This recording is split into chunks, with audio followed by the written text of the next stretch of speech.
to A Well-Designed Business. My name is Luann Nigara, and I'm so glad you found this podcast. Together with my husband Vince and our partner Bill, we have grown our company WindowWorks from the ground up. So I know and I understand the challenges you face in running your interior design business. I also know that your talent alone isn't enough to ensure your success. So on this podcast, we talk about strategies and practical steps to help you grow your business. But make no mistake about it, we have our share of fun here too, mixed in with those aha moments that I love so much. This isn't fluff. Nobody has time for that. Whether you are a new interior designer or a seasoned designer, I am here to help you create and to manage the kind of interior design firm that you dream of. It's straight talk and it's action. Are you ready? Let's get started. Hey everybody, welcome to Power Talk Friday on A Well-Designed Business. I am so happy to tell you that I have Nicole Heymer back with me on the show. Hi Nicole, how are you? Hey, Luann. I'm good. How are you? Good. So if you are unfamiliar with Nicole, then I just have to say you're probably not listening to every episode because I bring you up, I would say, about every fourth one. Nicole Heymer is the owner of Curio Electro, if she is new to you. Curio Electro is a boutique creative agency that specializes in branding and websites for interior design firms and other creative and interesting businesses. Her clear, actionable take on branding has been featured by some of the design industry's favorite resources and organizations, from ASID's Tech Talk series to the New Jersey chapter, and also to the Window Coverings Association of America. She is an active ASID partner. She currently serves as the editor of the New Jersey chapter's Blueprint magazine.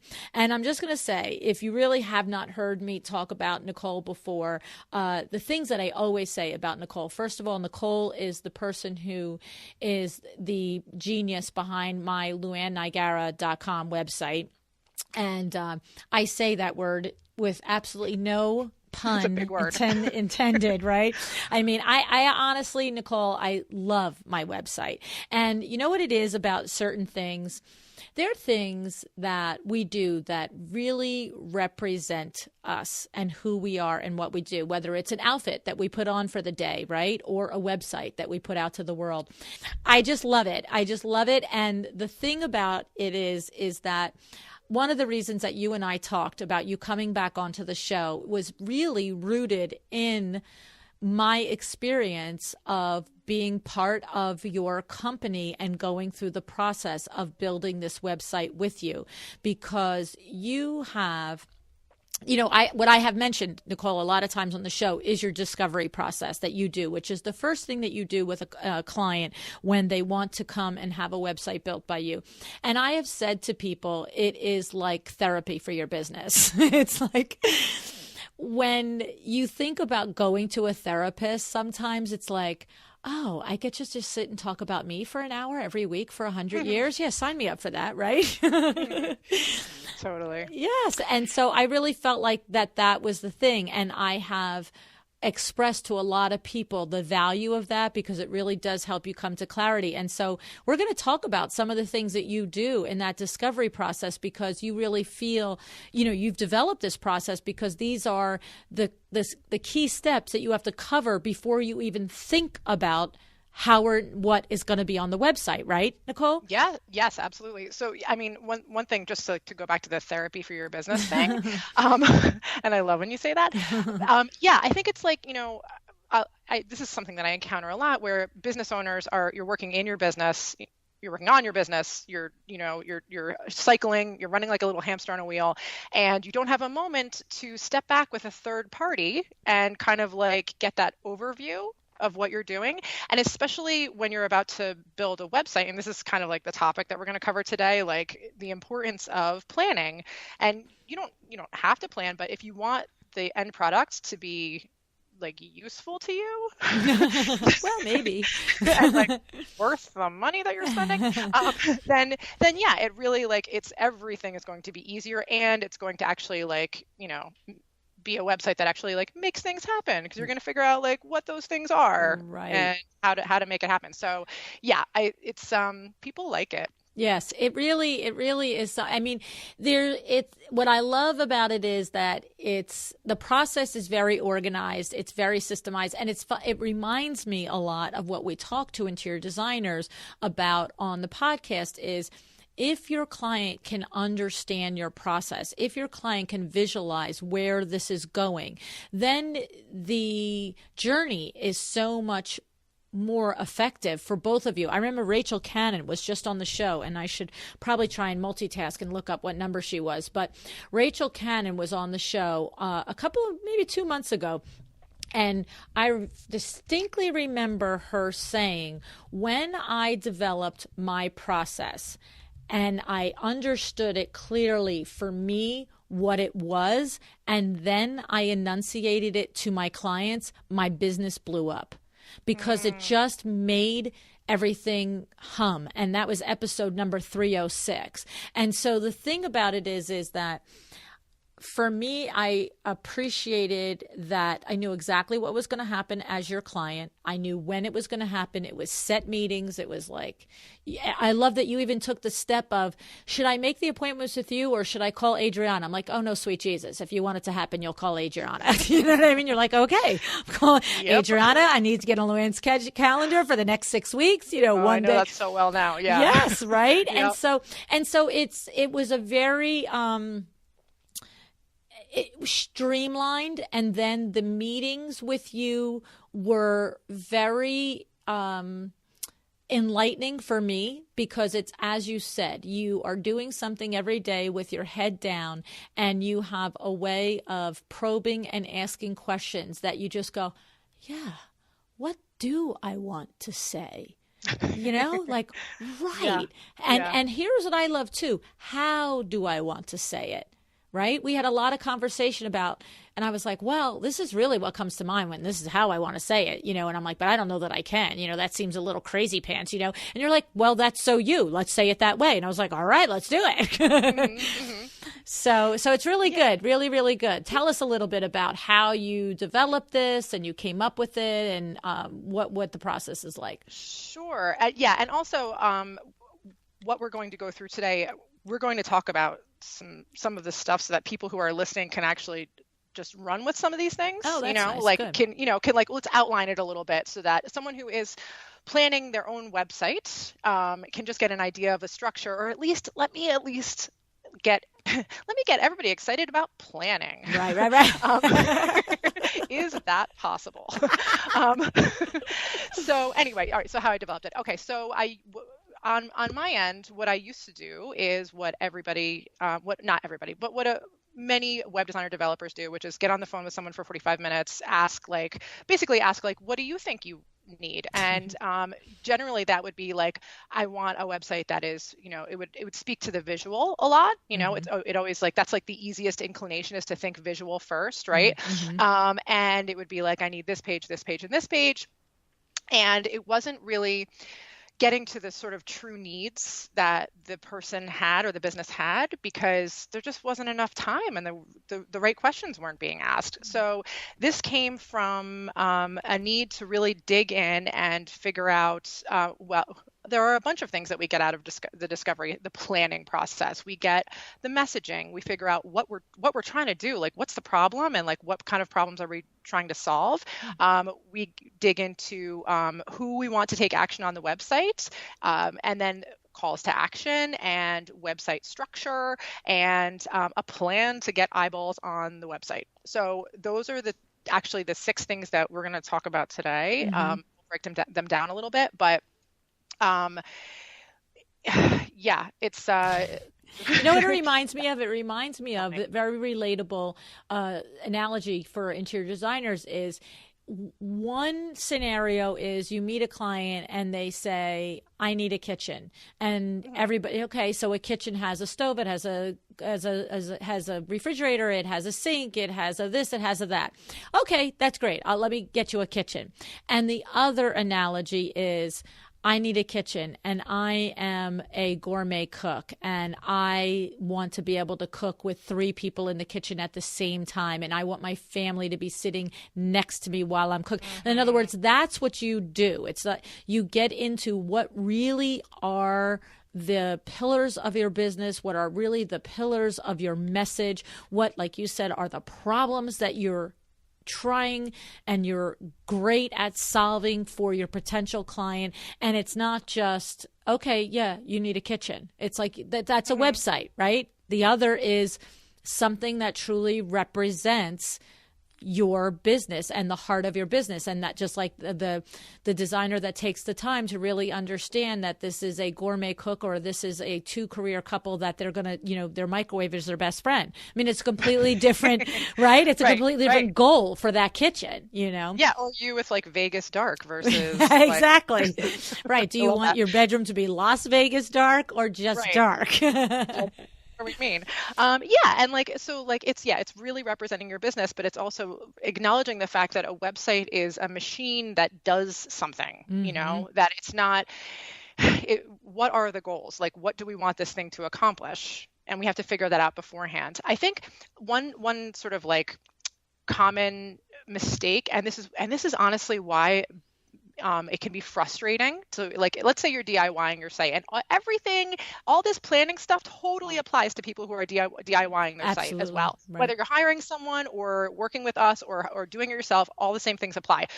The difficulty comes when you do it backwards. And I understand, like I could see how this happens, that you're like, all right, I need a new website. So I'm going to go get a Squarespace trial, or I'm going to go set up WordPress. And then I'm just going to like get into the platform and like, just like start. I know I want a big picture on the thing. And like, I'm just going to start. Right. And that's really like development, which is technically like, that would be the last step. Right. Like taking it backwards, you're going to go development, and then you're going to think about design as you're doing that. And then like last, you're going to like get to like, oh, well, what kind of words should I put on this thing? And like, right. And that is really, really backwards for efficiency's sake.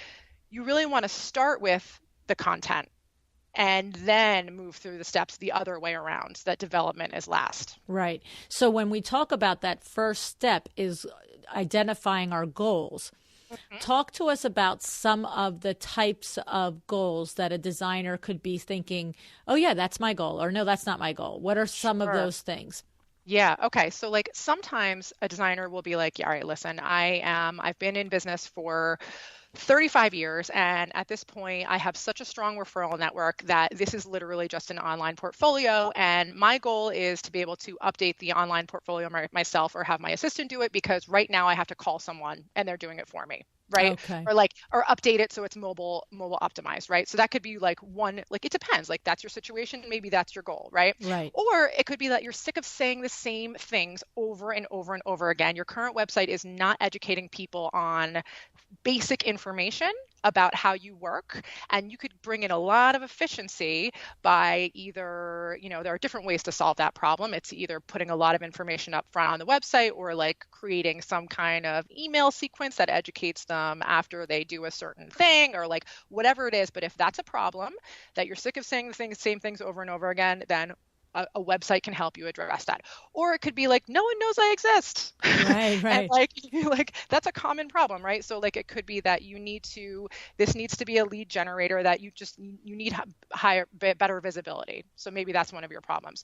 Or it could be that you're getting the wrong kinds of leads, because maybe your current website is speaking to a different audience than the one you actually want to attract. If you really think about it, the way the services are structured, or the type of stuff you have in your portfolio.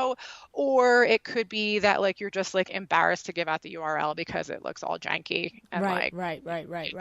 Like you just really need it to look better and visually represent who you are as a brand.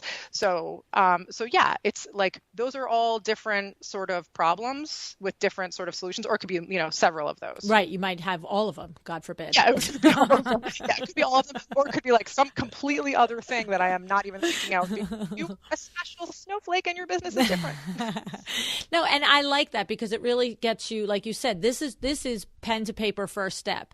What do I want to achieve? And it's what do we say here on the show all the time? What's your why? Why are you doing it? And like I said, I'm going to repeat myself. It's the same thing. If you really relate it to what you do as an interior designer, it's the exact same thing. You would never go in and develop a design plan for somebody's living room, their kitchen, their bedroom, bedroom without understanding their goals for that room. Is it a living room that's going to be a look at pristine living room and you've got ropes around it? Or is it a living room that, 15 Labrador retrievers and 20 kids are going to hang out in every day, right?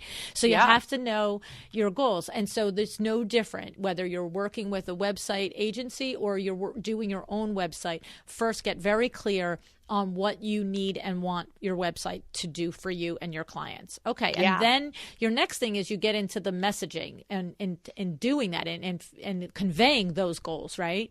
Mm-hmm. Yeah. So, I mean, like the messaging, I would say is like the most thinky. Thinky, is that a word? You and your invented words. You're a riot. I mean, I've never said that out loud. So I'm going to run with it though. It's the most thinky part of this process because it is not like it's not an easy thing. And the way that we get to it and the way that you can get to it yourself or work with us to get to it is by asking 1001 questions, and I will tell you what you're looking for.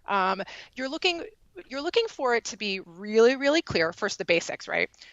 Who you are, what you do, where you do it. And I'm saying that really slowly and meaningfully because I do I used to do like 5-minute video website reviews. So like I've been on like 6 billion interior design websites, and I can tell you that one of the most common errors that I see is that I have to dig to figure out what area they serve. Like it's like, right? You know what I'm oh my God, on a lot of brutal. interior design websites. It is crazy. It is, and I understand like, yeah, theoretically someone could fly you out to Marrakesh. I get it. But like it's not like realistically, you want to like own an area, and you're not going to be able to own an area if you don't say what that area is. And not only that for the human beings, but also like if you're like, wow, I really wish that like Google would understand who I am and show me when someone says interior designer insert area here, right? Right. You don't stand a chance of showing up on those results if you're not clear on your website in the text what area you serve. So common mistake. So yeah, who you are, what you do, where you do it, and then how it will make their life better. What you do, like start with those things as like that could, that information needs to be clear.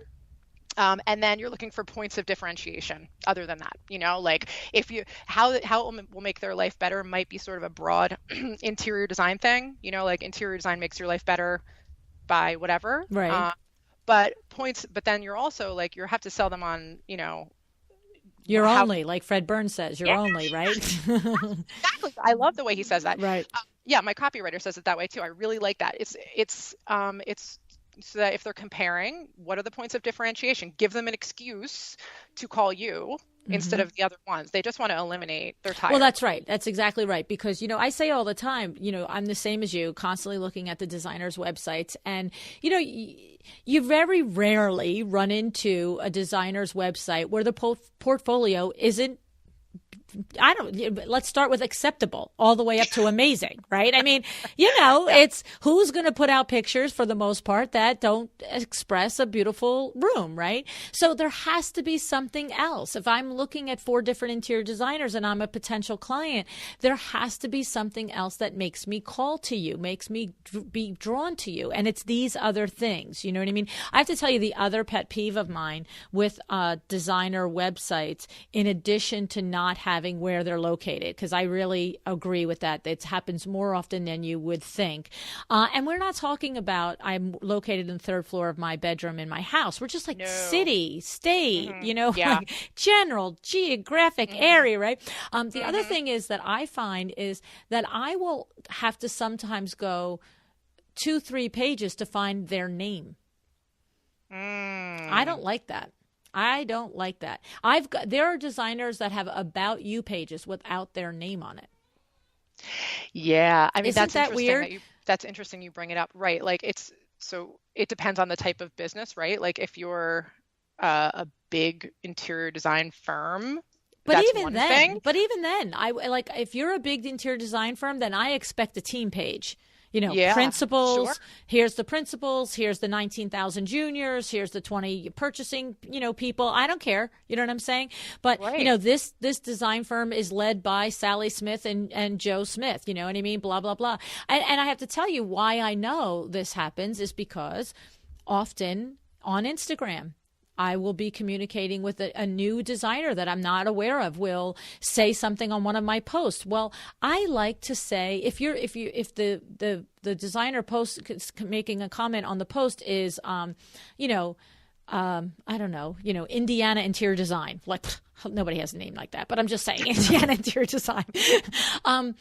Then I can go, yes, at Indiana Interior Design. Thanks so much. Love the shout out or whatever. But what I always do is I click over to their profile and I want to see their name. And it's like Indiana Interior Design. Then it's not there. I'm like, crap. All right. Now I got to go to their website. Now I click in their profile to their website. Okay. Not there. Okay. Is it on the About You page? It's not there either. Is it on the contact page? Are you kidding me, sweet Jesus? There's nobody's name on here. Like, it makes me nuts. Right. And especially, yeah. And like oftentimes we are talking about a small or solopreneur, right? So yes. Yeah, there's no, people buy from people. Right. That's the thing. And the thing is, these are the reason I'm pointing all this out is not to like make everybody freak out and go check their website. Like, am I the one she's talking about? Hello. It's because this is the value of what you described at the top of the conversation about having that third person look at what you do. Because if you're the one building your site, you know who you are. It's like what you forget what you don't know. You know what I mean? It's true. It's so true. And you're just like, oh my God, this is great. There's my picture. I look terrific. There's all my work. And it's like, oh, who am I? You know what I mean? And you might not notice that or realize that. And so that's one of the values of the process that you bring to this is that in that questioning, in that messaging, it's like, who are you? So I love it. Amen. I love it. Yep. All righty. So and in messaging, you're also dealing with, like you said earlier, the problems that you solve and your differentiator. So maybe you have this particular crazy knack for, maybe you're a gourmet cook, and that's what makes you so skilled at designing kitchens, because you understand the needs of an actual working kitchen, something like that, right? Is that what we're talking about? Sure. It can be all sorts of things. It could be that you are okay. So like what people, they get scared, right? Like, oh, are you going to make me niche? Like, yes, you could niche. That's an option, right? Right. So it could be that you specialize in like kitchens, or it could be that you specialize in a certain style, but it does not have to be that. It could be that your process is special in some way. It could be that you are really, really amazing with your service to the point where, and the thing about messaging, and like, not to get too deep into, we've talked about branding before, but like, just like when it comes to branding, I'll just say this, and branding, messaging, like if you're going to say that you are amazing with your service, yeah, better be. You better be. Yeah. like it is not like messaging is, like, to be clear about like what to do with messaging. Let's just say it this way. Let's use the service thing as an example. If your messaging is that you have an amazing service, right? You are not just going to put that into your copy. Cool. You are probably going to put that into your copy, but people read something like that in your copy and they may or may not believe you yet, right? Like, everybody says that. You are going to go out into the world and you are going to do it so that people tell other people. So it becomes part of how you get referred, that people mention it because you do it so damn well. Right. And you are going to use testimonials that talk about the fact that your service is amazing. And like, those are going to be the ones that you sort of highlight, the ones that, you want to think about your messaging when you choose testimonials, video testimonials, written testimonials. You are going to build it into your systems so that your employees are like, oh, we're good with service. Okay. Like, that's our thing. Like, we can make a decision quickly because, and I know that you are so into this with window that you like are such, you're like the thinking from the mountaintop systems person. But like, it's true that like, if you're saying like, we're really good with service and your employees know that, or even your vendors, your contractors, whoever know that, then they can make those little decisions on their own without having to sort of like talk to you about it because they're like, well, that's our thing. So like, I already know that. Exactly. Absolutely. That's the exact truth. It frees your staff and your assistants and everything to understand that the number one goal is going to be satisfaction. So there's a lot of things that I can say here that my principal is not going to come back at me on and say, what the heck did you promise that for? You know what I mean? Right. Yeah. Right. Yeah. Yes. Yes. So even to like run a little further with that, with other things to like do with your, like put it out, tell stories that illustrate it so that people actually believe it's true when you're like talking to a client in your first meeting. Put it into your blog posts, those type of stories, bring it into your like sort of like portfolio case studies if you have those on your blog, all of that. So it's not just like let's put together messaging and like use that for copy, although that is extremely useful. It's all of the rest of it. Right. And I just want to say here too, we're alluding to the first conversation that you and I had, and that's episode 125 when Nicole was on the show, and that conversation was all focused on branding, on developing your message and developing who you are and why you are and what your thing is. So that's step 2 for this conversation, but it was a whole podcast at episode 125. And that was when I first fell in love with you, truly. Oh, baby.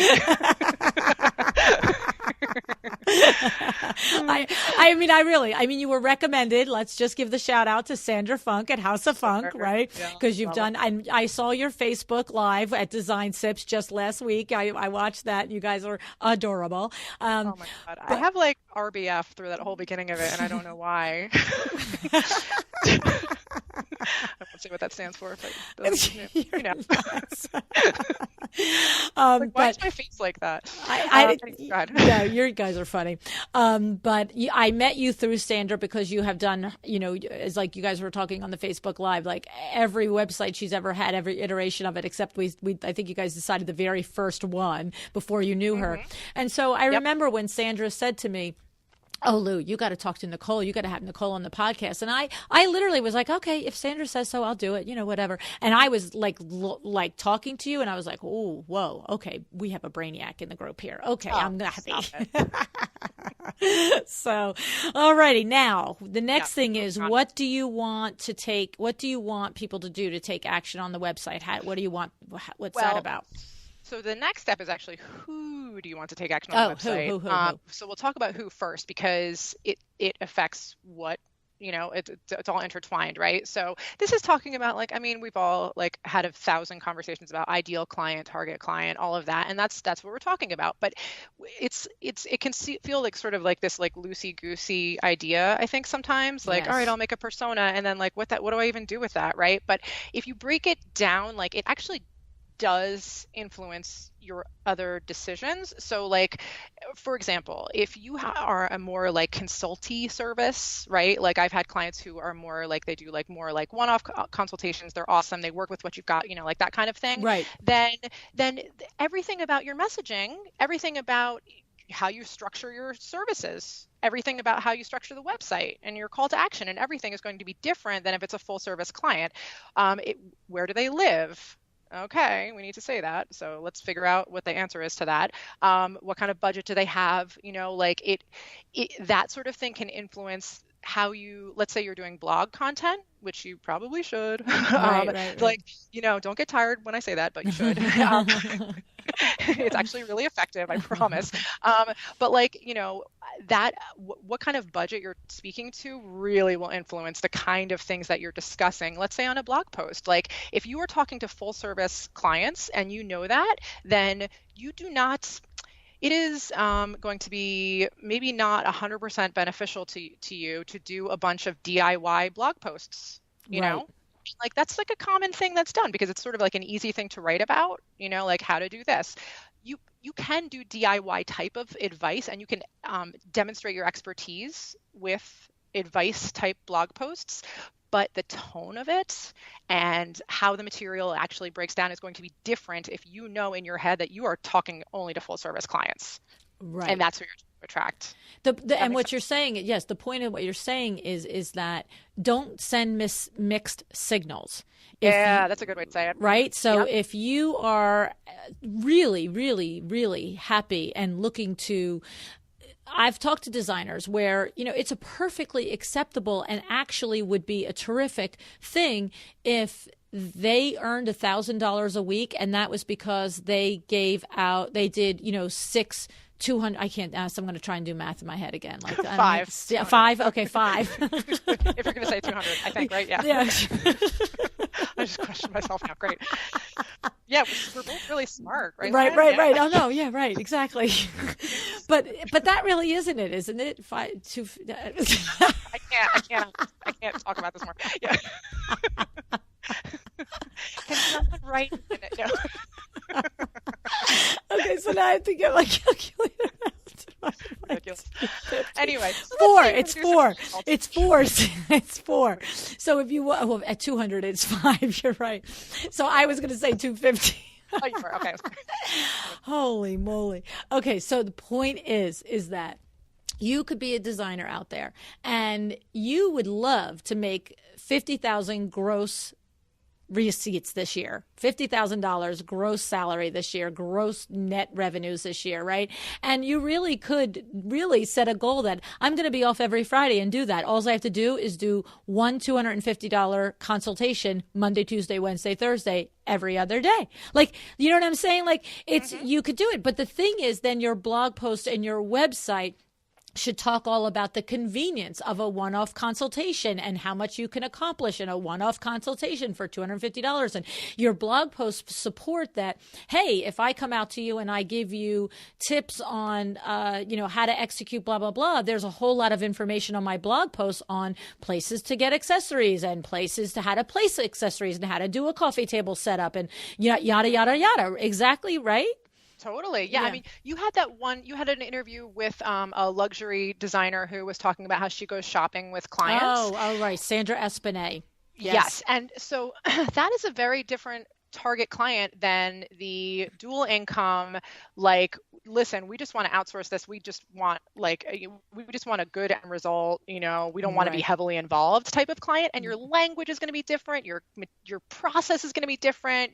How you describe it, everything is going to be different. So yeah, it's real. It's not.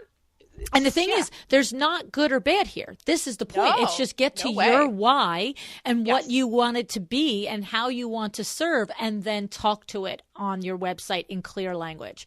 Okay, so what that is that's who do you want to take action on the website. So if you want a luxury client to take action, you have to think about focusing your words, your messaging, your images to the luxury client. And if you want to have that, whoever else it is, it's who is it? Get clear first. Okay, good. Yes. I love it. And this will influence other questions like how they contact you, which we'll talk about now. Okay. So then we get into what kind of action you want them to take on the website. So again, it's all really nice to have all of this planned up front before you start trying to put this thing together, right? Right. So calls to action, I think of it as primary and secondary, although that's a kind of a really lame way to say it, probably. But we could say first and second if you like. We could say first and second. We could say contact you and lead magnet. So, okay. That actually is more clear for us. Okay. Absolutely. Yeah. I don't know why I say it that way. It's silly. So, so the primary, the first, the generally it's going to be that you want them to hire you, right? So the thing is, if you just put up and this is another sort of common, you see it a lot.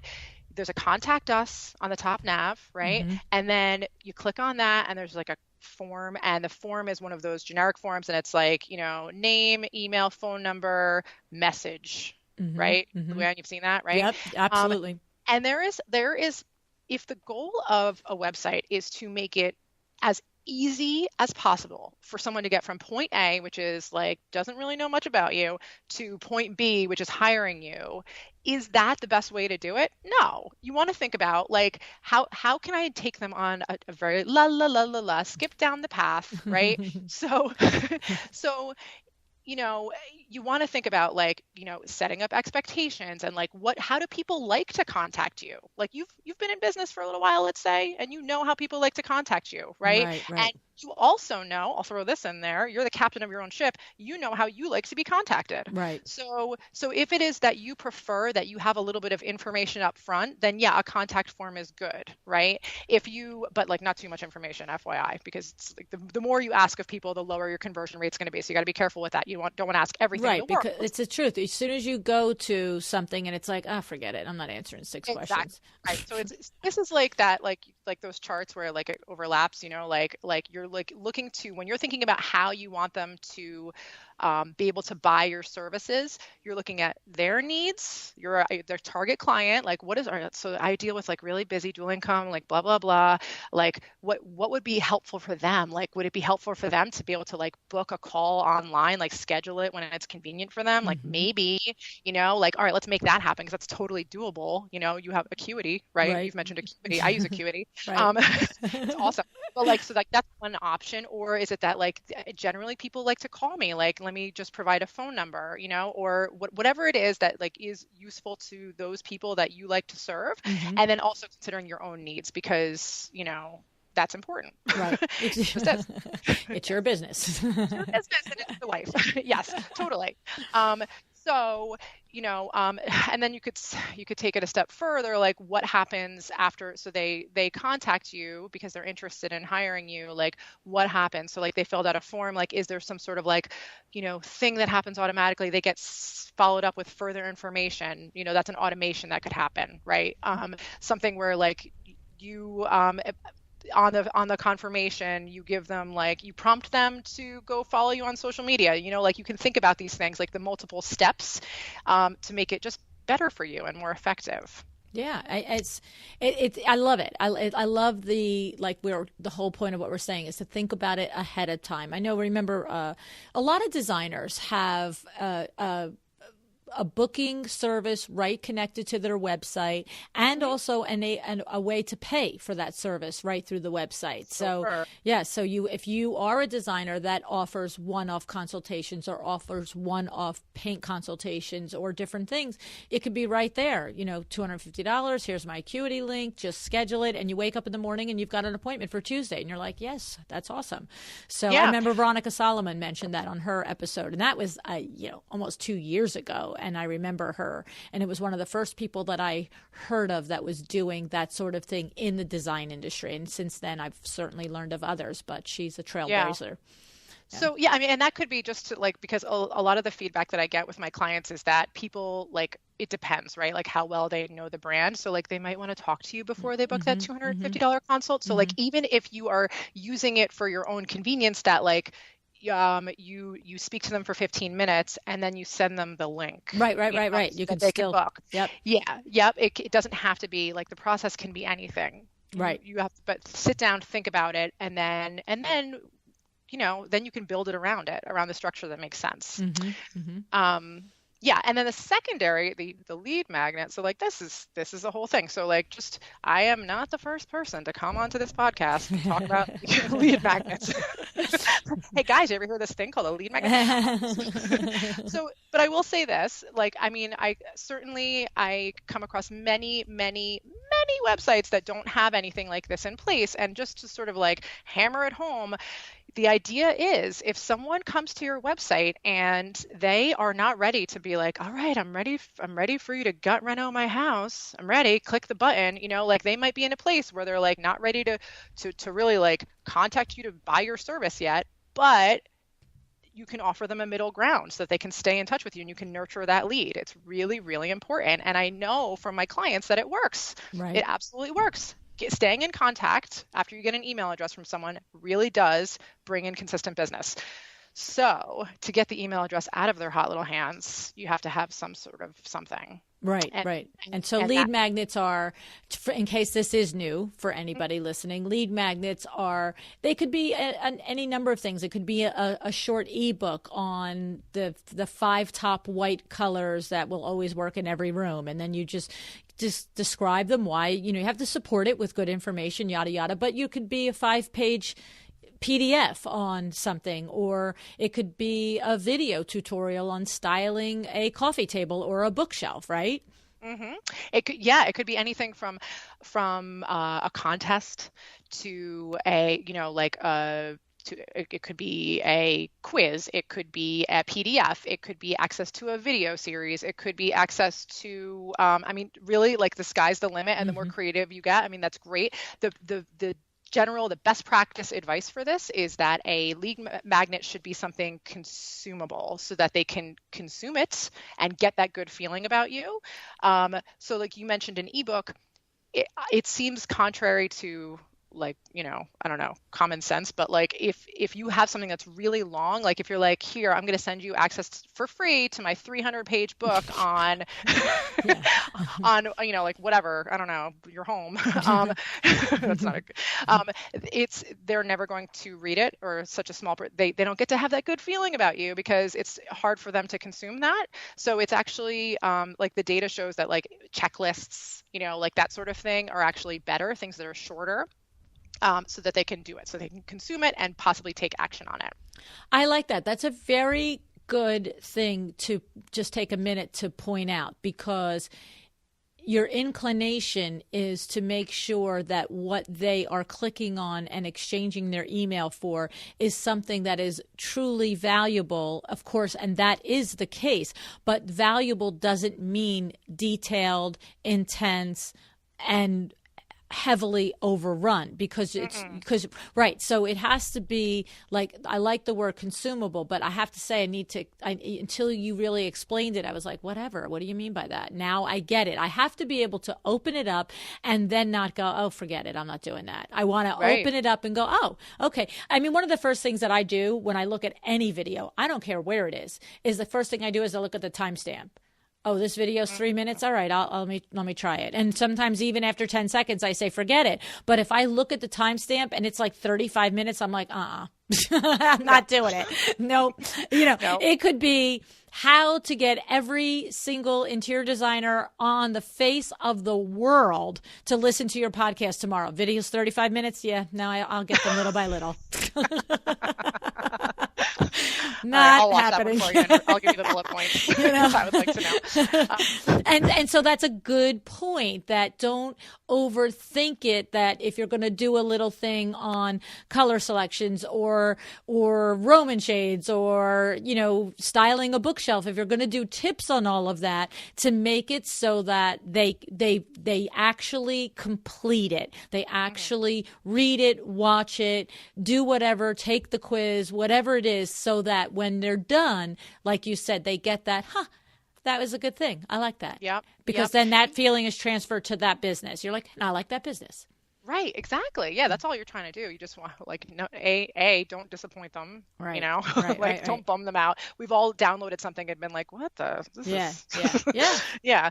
And now they have my email address, and I have to unsubscribe, and this is annoying. Right. But yeah, so like going back to like brainstorming how to do this, how to come up with something, just, you think about it. It works best if you've got a couple clients under your belt, because it's the easiest way to do it is to think about what are like the most common reasons why people come to me. What are the problems that they're trying to solve? What's the language that they use when they're talking about them? Because you want to use exactly that language and address maybe exactly those problems, the small little snippets, the slices of problems, and then so that's one way to think about it. And then another thing I'll throw at you is that, if you think of the funnel of, you've got, I don't know how the top of the funnel where there's a lot of people sort of like milling about and they're on your email list, right, versus the bottom where they're like, actually like, yeah, I'm about to hire you. Mm-hmm. Your lead magnets can exist at various places on that funnel, like something like a contest that is going to bring in like volume of subscribers, and it's going to bring in volume, and like they might not be as like finely tuned to like being like potential clients, right, they're interested in the contest, but they weren't really looking to hire a designer. You don't know, like they're interested in design. We know that because the contest, of course, is design related, I would hope. You're not giving away an iPad or something. Like, let's just talk. You will get tons of subscribers if you're like giving away a free iPad. And like, useless. So, right. Yeah. So you have to think about these things versus something that's really like bottom of the funnel where you're saying, this is a how we do it, like it could be like a price list even, like something that is going to be like very few people are going to download it, but the ones who do are truly potential clients. And then there's like a middle ground somewhere. So that's something else you can think about with your lead magnets. And you can also, not to keep talking, but you could also do multiple lead magnets, right. Like that is certainly a thing. As far as, I don't want to like overwhelm anyone with that, because the tech changes when you're going to do multiple lead magnets. Like when you're just starting out, MailChimp. Go with MailChimp. It's free for up to 2,000 contacts. Like you can have one list, have one lead magnet. And then if you're going to go to multiple stuff, then you want to go with something that's a little bit fancier and that can handle that. Like I'm a big fan of ActiveCampaign. Okay. So. Okay. And I just want to say that this, again, is one key of what we do before we actually build a website, when we plan it, right? But episode 259 with Kae Whitaker went through this particular step for the whole Power Talk Friday. So there's complimentary information there for you if you're like, I like this conversation about lead magnets and sequences and how would I employ them in my interior design firm. Kae Whitaker breaks it down. Of course, Nicole can too, but it's one part of what we're talking about. Yeah, okay. Yeah, she's good. Yeah. So yes, like you said, this is just the kind of thing that we're like thinking about, and then you can figure out how to get it done, right, whether someone else is doing it for you or not, but like, have it up front, because if you're designing your website and let's say you're designing a homepage, you don't want it to be, you can, but it's better to be thinking up front. Like if you're going to have a lead magnet, well, where should it go in the design? Let's not ramshack, jam it in afterwards. Right. Because what's so typical is that we design the pretty facets of our website if we're DIYing it, and from the standpoint of our portfolio and our looks and all that other stuff. And then to your point is 4 steps later, when you're like, oh yeah, I have a lead magnet, now you're going to go back to the design and interrupt the design. Whereas if you're doing this planning process and you get all your steps and all your information in front of you, then you go to start to design the site. You're like, and I need a spot for this call to action for my lead magnet. Exactly. That's why content first. Right. Okay, cool. I would recommend operating. Yeah. Okay. Then you could design second. Make it pretty. But, okay. Right. Figure out what you want. Well, it's like this. It's like I could be saying. It's like if you're making a kitchen, if function first, pretty second, right? Oh my God, there are so many comparisons. This is why it's like kind of fun to work with interior designers, because there are so many things that I can say that they get. That's right. They go, just like what I do. Right. Exactly. Yep, exactly. I love it. Okay. And so the next step is website structure and portfolio structure. Yeah. So, like if we were working through a discovery process, one thing that you would get at the end is the sitemap, which would be a structure of like, all right, this is the pages that we're going to do. These pages live under these pages. This is how this thing is going to be organized. The portfolio, we're going to organize it this way. So like there are 2 different sort of schools of thought on that, right? There's the by project, or you could do by room, right? Or I'm sure there are other ways to do it. I can give you my 2 cents on that if you want. Yeah, no, we want to know. Okay. So we want to know. Well, thank you, Lynn. So here's my opinion. I always recommend going by project, and the reason why I recommend that is because those pictures look better next to each other, essentially. Because if you go by room, it's just sort of jarring. You're going like, okay, so here are a bunch of bathrooms that have different sort of looks and feels, right? And it's like one, next. Versus if you are going by project, where you are, especially if you're a full service interior designer and I was just going to say, this is really pertaining particularly to full service design. It's true. You're right. It is pertaining to full service. So if you're a full service designer and you want those projects where you are doing multiple rooms, then definitely do not break up your portfolio. You're sending the wrong message. Right. Good point.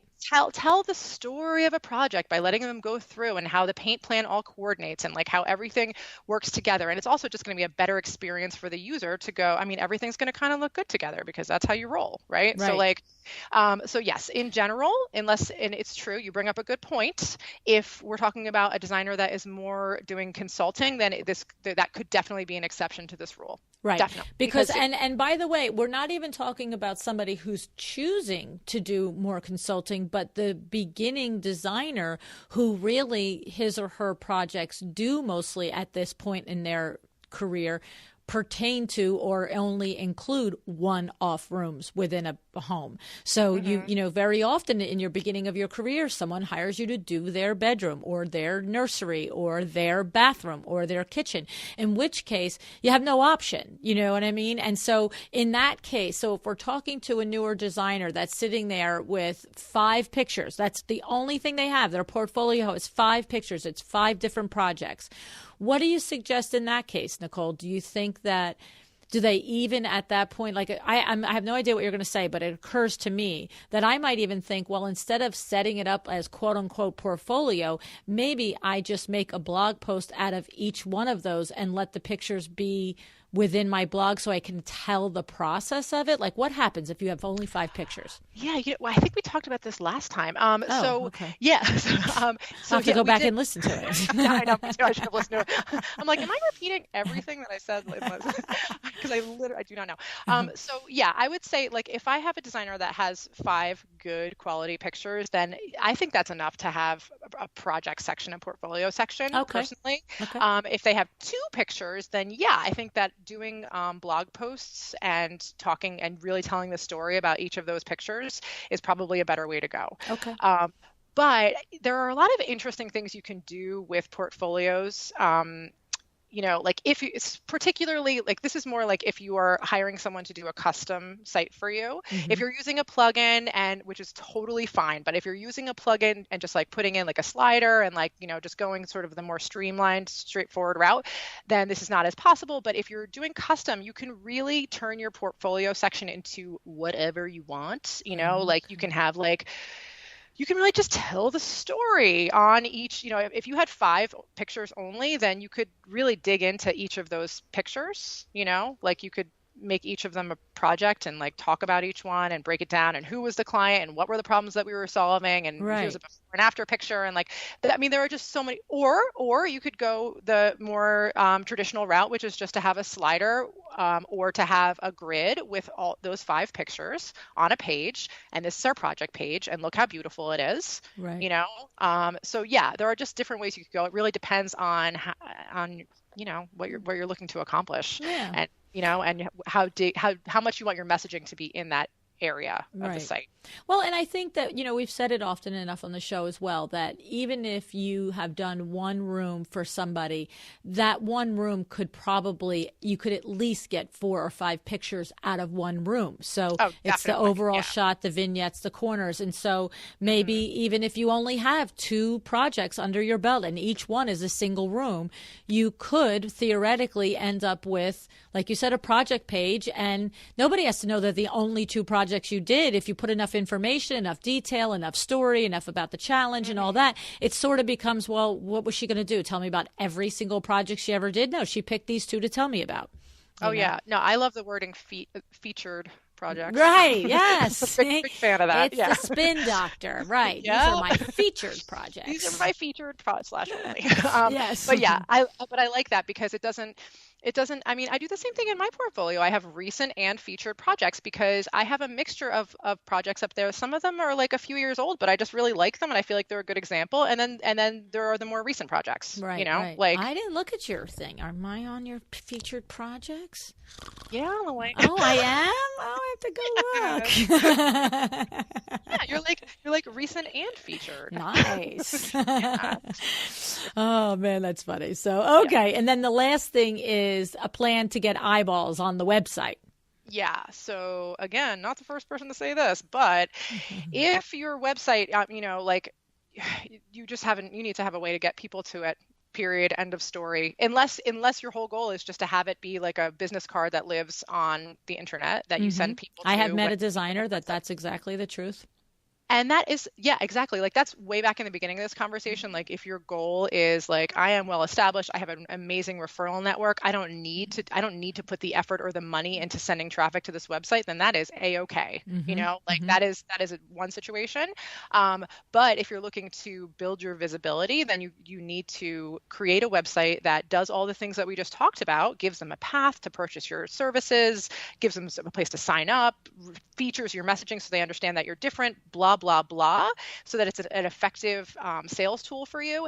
And then you need to figure out a way to get people, get the eyeballs on the website. So, whatever that is, it could be that you're doing, live videos on social media. It could be that you are doing blog posts and slash search engine optimization, which those things are very intertwined. It could be that you're doing paid traffic. It could be that you're doing speaking engagements or holding workshops. It could be that you're, really killing it on Instagram or Pinterest, or you're holding a sign on a busy street corner. Whatever. It could be that you're networking with referral sources like realtors, or it could be that you're doing mailers. Like literally there are a lot of options out there, but you got to have something. You have to have some idea. Right. You really do. You have to just give that some good solid thought on. And the thing about that is you just rattled off 9, 7, 8, 10 ways that we could drive business to our website. And the thing about it is I feel, for me, I just feel like if you have I have 10 ways to drive traffic to my website. You're not going to, if you really set out to do 10 ways day one, you're probably going to do all of them poorly, right? Yeah. So pick one or two, right? Pick one or two or three, master it, move on to another one, right? Do you suggest that? Oh, I couldn't agree more. Yeah. I mean, you're not going to, probably what will happen is that you won't actually finish making any of them happen. Right. Believe you'll be like, all right, I'm going to do, I know, we all. Unless you have somebody like Nicole goes, Luann, it's another week. Yeah. Where's the blog post? Right. Let's for Luann, Window Works is another situation, but let's talk about luannagara.com. Like, luckily, all right, so we could literally go through all 6 of these things and talk about your website and how that worked on all of them. But like for this, you have like, oh yeah, you're just like doing this podcast. Right. That's loading content every week. Right. Yeah. Like you're not doing anything, just this podcast. Right. Yeah, just that. Yeah. Lazy. Lazy. But then on top of it, so then it starts to layer. So like since we've launched that site, your organic traffic, because we made it, we built it in a way that is search engine friendly, like we built it in a way that it is optimized for that. You are picking up in the organic rankings every week. You're moving up. It's like so that's a secondary thing. And then you also do speaking engagements. And then you also on it, like your social, I mean, you're coming at it from like 75 different. Like, we just said not to, but you are. That's why I'm so tired. That explains it. But the thing is, I have a lot of help. Let's be serious. I have a lot of help.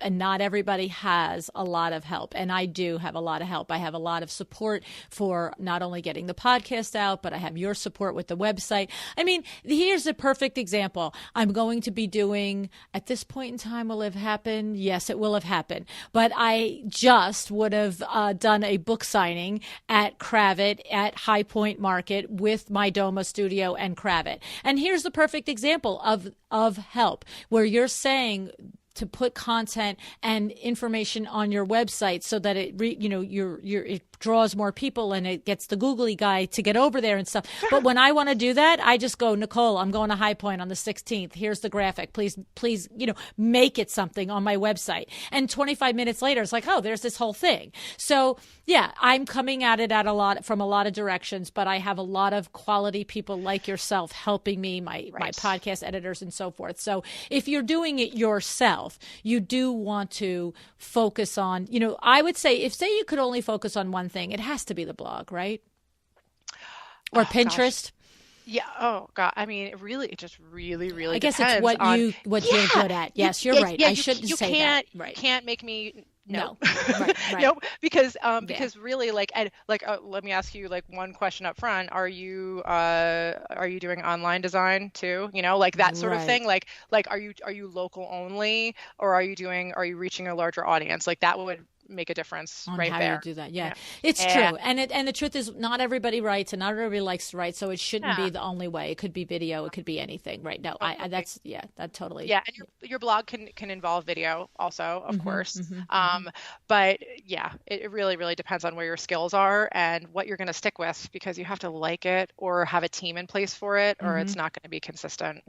Hmm. But I'll tell you, seriously, like with blog stuff, if you have specific messaging and if you know who you're talking to, you're going to have a much easier time coming up with content. Like Right. if you're trying to reach everybody, if you're like, I'm just an interior designer who like we do everything and like what are you going to talk about? Good luck, Right. like it's just Right. not. When you have a little bit of a niche, like take Marina for example. Right. You're Like Marina Umali. yep, Yep. Marina Umali, like she has a great niche. Like she can just run with her blog posts because she has something specific to talk about. And also she's going to have a much easier time ranking organically because she's being specific. Right, because Marina specializes in feng shui design, and we had Marina on the show, episode 248, and she talked about her interior design business and how she specializes in that. And that's true, and that doesn't mean that you need to specialize into something so niche. But the No, truth it is, doesn't. and it also, Marina doesn't. I remember the conversation with her. It's not that she'll only do feng shui design, right? But because she's expert at it, that she's proficient at it, that she's certified at it, and that she leads with it, if you come to her because of it, great. And then if you end up doing a room with her that she doesn't, you don't want to do feng shui, she's not going to be like, no, you're out of here. You know what I mean? So, Yeah. I mean, I do the same, like I market to interior designers, but the other 50% of my clients are a variety of, I mean, right. like that's a good way to go about it actually. Right, exactly. So so it's look, it's everything. How to get eyeballs on your website goes back to everything else. It goes back to your point, to planning, and to what we always say on the show is, what is your why? Because you have to know very clearly who you're speaking to, so that you have to know who you're speaking to, and you also have to know yourself very well, both things. And so that's the combination there, because for some people, they are very comfortable doing video. For other people, it is blogging. For other people, whatever. It could be having workshops at a studio. It could be networking at BNI groups. You do have to figure out what you can do and what you will consistently do if you don't have the ability to just simply employ other people to do it for you. So, because otherwise you're not going to do it. I mean, look how much hard time you have with me to getting me the stuff on the window work site, and I am paying you to do it. Oh my God, we can't even talk about that. We cannot go into that right now. Because at the end of the day, there is stuff that you do have to do as the business owner. Well, yeah, and I mean the arrangement with that was a little like you are taking an active role in that content, and it is, it's been something. Really... Oh, God. Yep. Well, you know what? It's funny because I have a dual need there. I want it to be, we're like, our example is that we are now 36 years in business, and as much as I don't have the time and space to create this copy, we are too well known here for somebody to get to that website and not sound like me. There would be a huge disconnect, I think. And so that's why you're having such a hard time, instead of just me paying you to write the copy. So, So anyway, well, Nicole, my big thing with you is that I love that you have a very clear set plan on the way that you help business owners do their websites, whether you're building it for them or not. And I have to say, we're going to share, right? How many times I've said to you in the last year and a half how much I think this planning process, this discovery process that you have is so actionable and so beneficial to businesses, that I have said to you 1,000 times, you should just sell this part of it. Like for somebody who doesn't have the ability to go on, financial ability to go on and have you build the rest of the website and do the other two sections, the actual creating the development process and then doing all the copy. I've said to you, just this exercise, it reminds me for a website, it reminds me of what I also always tell everybody that I think is so actionable is Nancy Ganzekaupher's Your Business in Words. Love it. Yes, this goes along with that. So really hands in hand. And so what happened? So I said this to you enough times now. What happened, Nicole? So Luann and I were chatting. I was like on a train or something. And and you were like, it's you just brought up the idea of doing this one to many, like just the concept. And I was like, oh my God. Yeah. No, I mean, you're being shy now and you're being modest. And what I said was, Nicole, there are so many interior designers out there that could benefit from this process alone. If you could figure out a way to sell this process only, to allow a designer to buy at least this process of it. And I said, and I know that you would have to make it, because one-on-one, it's very intensive. You spend an hour each week for 6 weeks with your client, but then you're doing, but then you're doing tons of back work every time you come to the next meeting. And so it's not just, 4 hours or whatever it is, it's many hours on your part. And so I said to you, you got to figure out a way. You got to, because people need this, and I know it's valuable. And if you could figure out a way to bring it to more people, because there are people out there, designers out there, that are going to build their own website on Squarespace and Wix and everything else. But how much more effective would their websites be with the benefit of this insight? And that was the one to many. And that was when you went, oh. Yeah, well, you're being shy about your skills as a business coach because, and we were not on a coaching call. That's not what we were doing. We were just chatting. But That's you do right. have a way. You have a way of pulling something out of a person. You really do. And so yes, this is something that I am doing. We're going to do a class. We're going to do a brand discovery class. It's going to be in small-ish groups, and we are going to take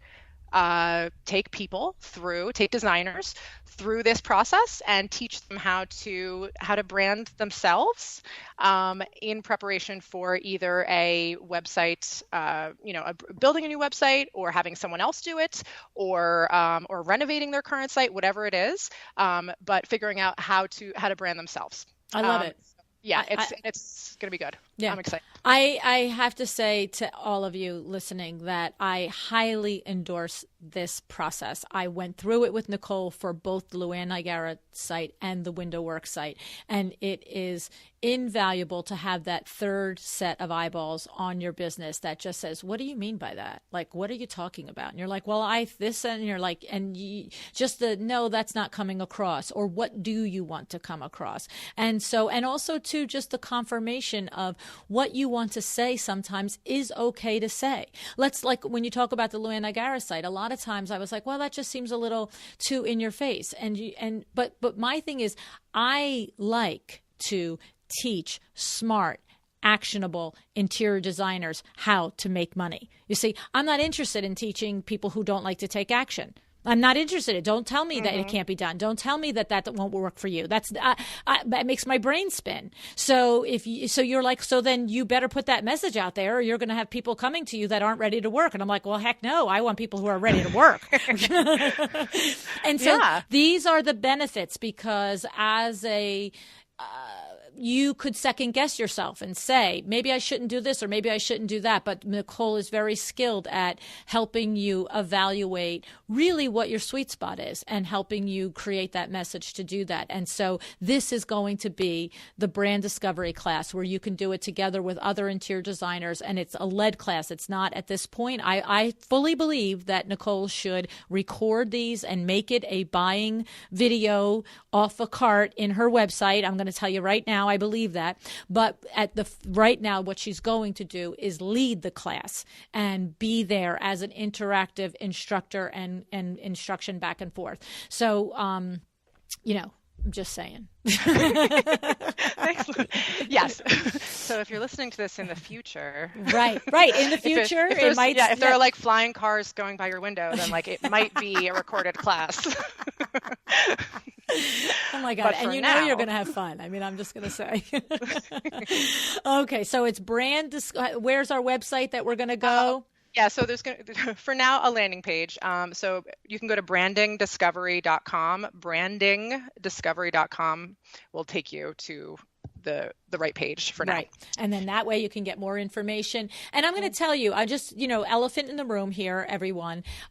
This is a valuable process. This is a process that costs a lot of money when you do it one-on-one, and it's worth every penny. I've done it twice. It's worth every penny. But by doing this, as I, implored her to do for several people at one time, it makes it very affordable. So, go to the brandingdiscovery.com, get the information on it, and, see if it's for you. But there's very few things that I really hammer like this.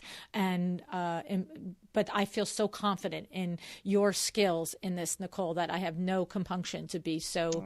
And I'm not getting anything for this, guys. I'm not getting an affiliate or anything like that. I truly, truly just have valued being part of this process with Nicole and wanted to share it with all of you. So, all righty, Nicole. I think that I really do appreciate that you did share that if somebody did want to go through the steps themselves, that they really did get some good information in order to do it without the benefit of the class or working with you one-on-one. I also do think that it's pretty obvious right now that I'm going to need a multiplication table in front of me for all future shows. You're like, oh, that was show number 232. I'm talking about my $1,000 over 5 days. Yeah. Okay. No, it's just funny because I don't even know if you have all the episodes in front of you, but it seems like you're like some sort of yes. No. See, I open iTunes. Divided by 5. You're like, I don't know. Exactly. Gotta check out. Get back to you on that. That's it. Oh, sweet Jesus. All righty. Well, Nicole, thank you so much. And everybody, don't forget, it's brandingdiscovery.com. All right. Thank you so much. You're welcome. Thank you so much for joining me again today. This podcast is a production of WindowWorks, your resource for custom window treatments and awnings. To learn how we can help you on your next interior design project, go to www.windowworks-nj.com. And if you're interested in working with me on your business, either through masterminds or one-on-one coaching, or you want to know how to get my book, The Making of a Well-Designed Business, or you just want to know what's going on in the podcast land and where I'm going to be, all of that is found at luannigara.com. Thank you so much. Have an excellent day.